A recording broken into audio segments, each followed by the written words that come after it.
Gəlib çatdıq sonuncu qalibimizin uşaq otağının dizaynına. Süleyman bəy, nə düşünürsünüz bu haqda?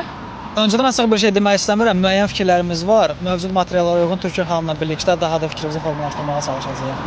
Əla, o zaman getdik görək bu seçim prosesində bizi nələr gözləyir.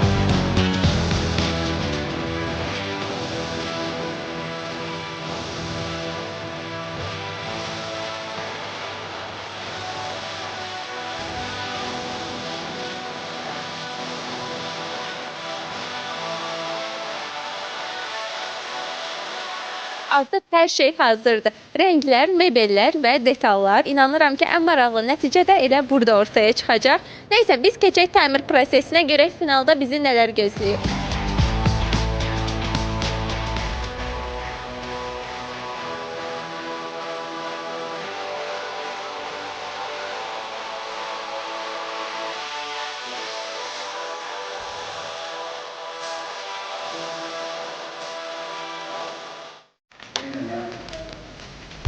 Necə qəşəng olur.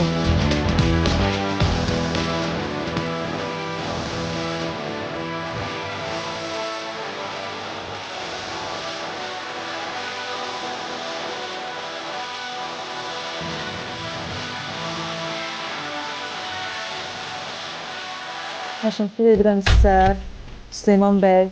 Çox sağ olun köməyiniz üçün. Yəni çox bəyəndim. Əsl istədiyim kimi sadə. Çox sağ olun əməyinizə görə, çox sağ olun Abşeron Ticarət Mərkəzi bizə bu şəraiti yaratdığınıza görə. Türkan xanım, sizcə otaq necə alınır? Təbii ki, çox qəşəng. Yəni əsl mən istədiyim kimi, sadə və şık bayaq dediyim kimi və çox qəşəngdir. Yəni çox bəyəndim. Hər şey üçün təşəkkür edirəm. Süleyman bəy, bəs bu otağın təmirində ən maraqlı və ən çətin hissələr hansılar idi? Açığı çətin deməzdim. Yəni biz bacardığımız qədər əlimizdən gələn dəstək eləməyə çalışdıq xanıma və xanım da təsdiqləyir ki, məncə ən maraqlı hissəsi bu materialların tapılması və mənə ən maraqlı olan əslində təhvil mərhələsi oldu. Yəni xanımın bəyənməyi və bizim işi dəyərləndirməyi çox xoş oldu mənim üçün. Xeyirli olsun həm körpəmizə, həm xanıma. Türkan xanım, Abşeron Ticarət Mərkəzinə və bizim izləyicilərimizə nə demək istəyərdiniz?